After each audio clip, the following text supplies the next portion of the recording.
So something I've actually noticed in the data that's coming out of the state, and I started noticing this a few weeks ago, just as school was beginning to open, educators started getting sick. They weren't getting sick with such a fast frequency back in the spring or even in the early summer, because of course they weren't in the classroom, they weren't in those congregate settings.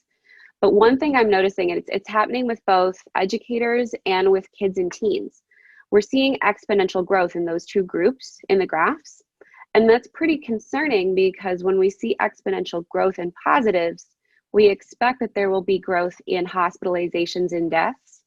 Now, children are at a drastically decreased risk for death with COVID-19, but teachers aren't, because teachers are, usually in their mid to late 20s, all the way up to retirement age. A percentage of them don't have any pre-existing issues, but a lot of them do. And I'm worrying that because we're seeing this exponential growth among educators, we're going to start seeing the deaths show up. In the last 24 hours, we've had 19 deaths reported in Iowa. That's a lot. That's really, really close to our highest day ever, which was 25. That's very concerning, especially now that we're about 3 weeks into school. I'm starting to wonder how many of these deaths are educators, and that we'll be finding out that they were educators within the next few weeks. It's really scary. So in the state's data, they have a full graph, a bar graph at the bottom on each, the positives, the recoveries, and the deaths pages, that breaks all of those down by profession and whether or not those professions have pre-existing conditions or not. And I've been scraping all of that data since the middle of June. Basically, when they released that information, I've been pulling all of it. That data specifically is how I learned that we had the first child death, because I check every single graph twice a day, every day, to make sure that any changes have occurred. I grab those changes. One thing I've noticed, and it shows up in the linear graphs, well, the exponential growth curves, educators started at the bottom for number of positives, number of recoveries, and they've been going up pretty reliably. They've moved up multiple places now. And while educator deaths are at the bottom of the deaths bar graph, I expect that those are going to increase too, especially considering we've now found out through the media that a couple more educators, one I believe was a substitute, they have died in the last couple of months, and I'm waiting for those to show up in that bar graph. They will at some point. It's important that all of us know what's happening in a way that it's broken down so we can all see it easier. That bar graph is not particularly informative unless you're staring at it for a good 30 minutes like I do every day. It's not intended to give people that sense of change over time. And I want everyone to have that sense of change. It's all kind of put on us to be responsible to ourselves. There doesn't seem to be an outside governing body that's taken charge. From day one, we haven't gotten the guidance that we need, and we continue to not get that guidance. Every time our governor is asked about a mask mandate, she says they're not enforceable, therefore she won't mandate one. Well, mask mandates are enforceable if you enforce them. If you tell Iowans you need a mask on your face whenever you leave your house and you're around other people, and then you enforce it, people get fines or some other kind of punitive measure, people will wear masks. It's happening across the country and other states that have enforced mask mandates. There's no reason we can't have them. The one thing I think that bothers me the most about what's happening now is that we're seeing, obviously there are lots of Americans who are doing this, but now I'm starting to see Iowans completely disregard the number of people that have died. We could likely go over 1,300 dead Iowans this week. I see in comment sections on Facebook and Twitter, well, it only happens to the elderly, so I don't have to worry about it. Well, some of us have parents who are elderly. One of my friends lost her father-in-law. That's horrifying. We should be reaching out to help her and her family process this, but instead we have Iowans saying that it doesn't matter who dies. Well, it doesn't matter until it's someone you love. It does matter. No matter what, it always matters when someone has lost someone they love to a virus that none of us have immunity toward. That the thought process that it's okay to just let Iowans die, I will never understand that. What I've been doing is going to all of the school district web pages that we don't already have to see if they have a dashboard or if there's been any notification on the website, because I'm not necessarily getting everything. And what I've seen in the last few days of going to all these extra school district websites is that I am finding new ones that are starting to report either exposures or positives. There are a few that have already preemptively set up dashboards, even though they don't have any spread yet. That's very reassuring, because for those districts, we know that they're going to be sharing with family members and community members to make sure that everyone knows what's going on. That is reassuring, especially in light of on the 15th of September, IDPH, the state of Iowa, released a guidance saying that school districts should not share information, numbers of positives, if there's less than 6 in a district or less than 6 in a building. Prior to that guidance, most of the districts were either doing one of two things. They were sharing the exact numbers of positives. Sometimes it was broken between students and staff, sometimes it wasn't, or they weren't sharing at all because they didn't know what they could and could not share to make sure that all their students and staff were safe and protected. On the one hand, the districts that didn't know what to share now know what to share, and that's great. But the districts that were sharing more, some of them have gone to sharing less, because in their district or in their individual buildings, they may have less than 6. So it's kind of going both directions. It has actually increased the number of districts that are sharing information, because even if we don't have a specific number, we do know that spread is occurring in those schools, maybe not necessarily starting in the institutions themselves, but being brought in from the community that's around. What does the state look like to you at this point? Based on the school map, and then also based on the spread map for the whole state, the virus is prevalent everywhere now. It has been for a while. As of this morning, we were just over 20,000 active infections. Those are people who got tested, they tested positive, and they have not recovered yet. That's considerably higher than it was at the end of June, when we only had about 5,000, 5 to 10,000. That's a big change. And I think a good part of that is people going back to regular everyday life, going back to the grocery store when they want to, sending kids off to school because kids need to go and have face-to-face instruction.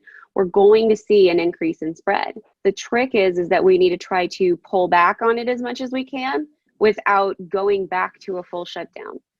That requires people to wear masks, face shields, socially distance, only do the things they need to do and not be socializing outside of the required essential trips or essential work time. Yeah, so they put up that guidance that aerosols were also going to be, and we've known this for a while, a potential driver for spread away from the virus to transmit from one person to the next. We've known, anyone who's ever had influenza knows that viruses can transmit, from very small aerosols or teeny weeny droplets for people who are like 10 feet apart from each other. It's why masks and face shields are so crucial, because we need to try to be putting as many mitigating measures in place between ourselves and the next person. And when the CDC pulled down that guidance, it's pretty concerning, because scientifically we know that aerosol transmission exists. It's not the most common method of spread. Large and small respiratory droplets are, but it still can happen. And the more information we have about the ways that this virus transmits, the better. It's confusing to me that our CDC would take down that guidance. I think at this point, we don't know exactly why the guidance was removed. That being said, common sense says viruses can transmit through a cough, through a sneeze, through someone speaking loudly or singing. We know these things to be true. So it's not like COVID-19 is magically immune from those kinds of transport methods. I mean, outside, can you talk a little bit about outside and what happens with the little droplets? And Sure. Because that's where people are going to be safe, to feel safe. The risk of transmission outside versus inside, there was a study that came out, I believe this was back in June. Any individual is at an increased risk by about 19 times if they are in an indoor congregate setting that does not have a lot of airflow or ventilation. If you're outside and the wind is blowing and you're staying 6 feet apart at least from everybody, your chances at getting infected are considerably lower. Will a mask also help decrease those chances outside? Absolutely. That being said, if you're outdoors and you're going for a walk in the park and you're with your family and you're nowhere near another person, you're probably not going to contract COVID-19. Or if you do, the amount of virus that you pick up for that is going to be a lot lower.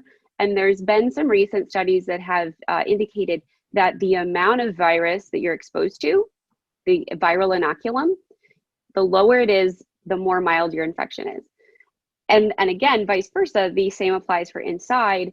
If you're indoors and there's air conditioning or you're not getting a lot of outdoor ventilation and the virus isn't being blown out of the room and you're not wearing a mask, your viral inoculum is going to be considerably higher, which may again lead to having more severe symptoms.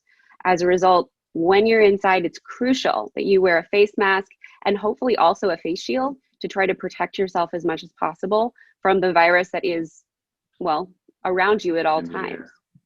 Exactly. Okay. If you're downwind from somebody who isn't a member of your own household and you're not wearing masks, your risk is going to be higher. How much higher? We don't know that yet.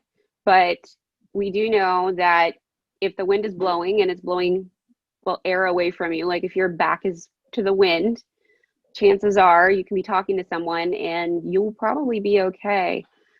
We know that outdoors is a lot safer than indoors as a general rule. Yeah. So with winter coming and everybody needing to be inside with the heat on, it becomes even more important, especially for schools, for teachers and students and school staff and parents, that everyone wears a mask and has a face shield and stays at least 6 feet apart. I was talking with Dr. Srinivas the other day, and she had mentioned that there was a study that came out that if you have a mask and a face shield on, you can probably be within 3 feet of a person for a short period of time and it's perfectly safe. The key is the mask and the face shield. You need to be putting those layers between your face and the faces of other people. And again, if both of you are wearing masks and face shields, all the better, because you're continuing to decrease that risk. We wear masks both to protect ourselves, but also to protect people that are around us. N95s are even better because they are built with multiple layers to try to stop anything that's both coming in and going out. There are lots of really great washable N95s that exist. Off the top of my head, I can think about Cambridge mask as well as Vogue mask. I prefer Vogue mask because they have really cool patterns, like video game patterns, and I think I have one right now that has pink flamingos on it. Oh, it's a little bit more personality. Yeah. If I'm gonna have a mask on my face, I at least want to have it be fun instead of just plain black or plain navy. Yeah. But those N95s, in my personal experience, having an immune deficiency, have kept me from getting more infections, but also they're more mild, because the amount of virus that does get through an N95, because nothing is like taped to your face, it's not going to be perfect. But when you get less virus, you get much more mild disease. So it's key to have a nice tight fitting mask that, I mean, it's not supposed to be comfortable. You're supposed to have it so close to your face that nothing can get in around the edges. We're all in this together. The sooner that all Iowans can understand that we are working as a group here, this is not political. It doesn't matter what side of the fence you sit on. We all need to stay alive, and the best way we do that is to support each other, the better. I'm hoping as we go into winter, that idea that it doesn't matter who dies will also go away, because with increased spread, as people are inside congregate settings, there will be an increase in deaths. I'm hoping that it's not a big increase, but until we see the data, we just don't know. It will eventually happen to all of us. We are likely, I mean, according to Dr. Redfield at the CDC, we're likely a year away from being able to have a widely available vaccine. That means it will happen to at least half of us at some point between now and then. That's a big deal. It's going through long-term care facilities multiple times. Currently, we have 41 long-term care facilities that are infected. 4 of them are repeats. That's a big problem, because we want to try to keep our elderly in these facilities safe. My hope was at worst it would go through once and then it wouldn't go again. And now it's going through again. It's why we've had, as of this morning, 671 elderly in facilities have passed away. I wish everyone would stop thinking about what was important for them and thinking about what's important for all of us.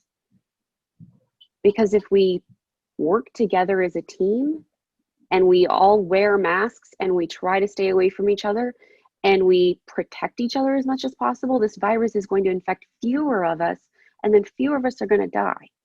Yeah. And then when we get to a vaccine that is safe and efficacious, we all get vaccinated and life goes back to normal. The longer we go passing the virus back and forth and back and forth, the longer it's going to take for my son to go back to a school, the longer it's going to take for your wife to be able to go back inside and work with patients, the longer it's going to take for all of us to have normal lives, go to weddings, go have a party, go out for dinner. We should be trying to work together to make that happen sooner, not later. I see this pattern in the data that we have increasing infections, increasing hospitalizations, then increasing deaths, and it repeats and repeats and repeats. And I want Iowans to get that. And it drives me batty that there's certain percentages just don't.